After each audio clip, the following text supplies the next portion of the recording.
Hello, I am Sanchi Davane. मी 10th मध्ये saint थॉमसमध्ये होते आणि माझ्या पप्पांचा बिझनेस आहे. Mummy housewife.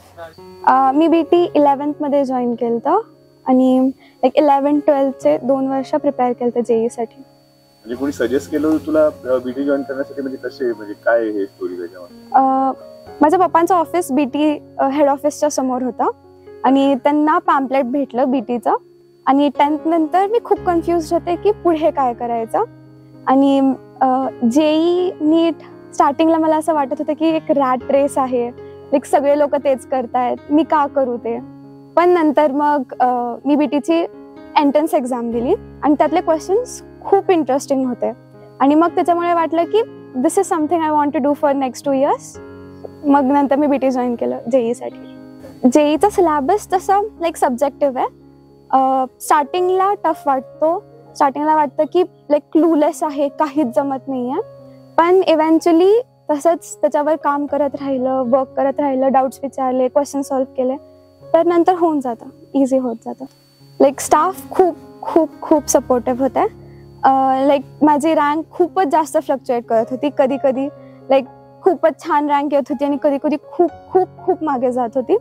मग ज्या टेस्टला, जे रेग्युलर टेस्ट होत होते त्याच्यात मार्क्स कमी पडत होते, त्यावेळेस सगळेच सर्स पर्सनली डाऊट सेशन्सवर विचारत होते की काय फरक पडतोय, का कमी झालेत मार्क्स, कुठे मी कुठे वर्क करायला पाहिजे हे त्यांनी मला स्पून फीड, एक्झॅक्टली नव्हतं ते स्पून फीड, पण खूप गायडन्स होता त्यांचा.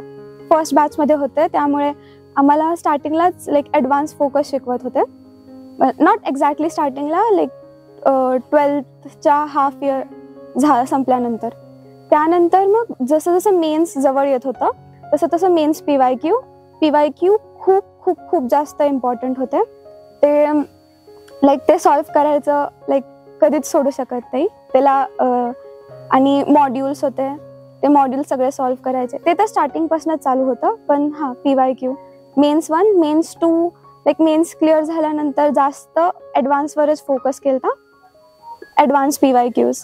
जे स्टुडंट्स कॉम्पिटिटिव्ह एक्झामची प्रिपरेशन करतायत, JEE नीट झालं, NEET वगैरे, जे कॉम्पिटिटिव्ह एक्झामची प्रिपरेशन जे करतात त्यांना तू काय सजेस्ट करते? खूप पॉइंटला असं वाटतं की काही होणार नाही, खूप डिमोटिवेट होतात. तर इवन इफ असं वाटत असेल की काहीच होणार नाही, अभ्यास करून जे होणार होतं त्याच्यापेक्षा तरी बेटरच होईल. सो ते अभ्यास करायचं सोडायचं नाही कधीच. पण जर तुम्हाला असं वाटतं की क्वेश्चन सॉल्व्ह करायला आवडतात, त्या क्वेश्चन्सचा विचार करायला आवडतं की हे कसं सॉल्व्ह करायचं, वेगवेगळे मेथड्स, आणि ते मेथड समजल्यानंतर एकदमच असं वाववाली फिलिंग जर येत असेल तर JEE नीट चांगलं आहे तुमच्यासाठी. तुझ्या कॅम्पस मधला काही असं एक किस्सा, आता फर्स्ट सेमिस्टर झालं तुझं कॉलेजमधलं वगैरे, तर काही गुड मेमरीज वगैरे काही? बेस्ट मेमरी होतं की मी एका नॅशनल स्पेस डे इव्हेंटसाठी व्हॉलेंटिअर केलं होतं. मग त्याच्या ट्रीटसाठी आमच्या HODनी आम्हाला सगळ्यांना रिसर्च पार्कला नेलेलं. तिथे ISROचे सायंटिस्ट चालते आणि आम्ही त्यांच्यासोबत डिनर केलं होतं. आणि त्यांच्यातली एक सायंटिस्ट जी होती ती इंडियाच्या मॅन्ड मिशनची हेड होती. मग मी त्यांच्यासोबत बोललो, ते मस्त होतं. म्हणजे आता तू IIT मद्रासला एक प्रीमियम कॉलेज आहे, रेग्युलर कॉलेज आणि प्रीमियम कॉलेज मधला काय डिफरन्स तू सांगू शकतेस? म्हणजे प्रीमियम कॉलेजेस का निवडावं स्टुडंटनी, म्हणजे का त्याच्यासाठी एफर्ट्स केले पाहिजे, त्याच्या मागची मोटिवेशन काय राहू शकते?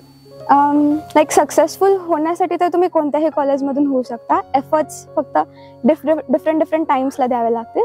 पण प्रीमियम कॉलेजचा यूज एक आहे की तुम्ही ज्या इयर्समध्ये असता, आत्ताचे जे इयर्स आहेत 18 to 21, त्या इयर्समध्ये जास्त ब्रेन डेव्हलप होत आहे आणि त्याच्यात जर तुम्हाला जास्त ऑपॉर्च्युनिटीज भेटल्या, जास्त एक्सपोजर भेटलं तर ते बेनिफिशियल राहील माझ्या ओपिनियनच्या अकॉर्डिंग. शेवटचं क्वेश्चन, IIT मद्रास मध्ये तू आहेस, तिकडचं कॅम्पस वगैरे तू आता सांगितलंस, प्लेसमेंट बद्दल काय काय तिकडचे ऑपॉर्च्युनिटीज वगैरे? प्लेसमेंट ऑपॉर्च्युनिटीज इट्स सगळ्यांसाठी वेगवेगळ्या प्रकारचे प्लेसमेंट्स आहेत. जर तुम्हाला पैसे जास्त हवेत तर त्या प्रकारचे प्लेसमेंट्स पण भेटतात.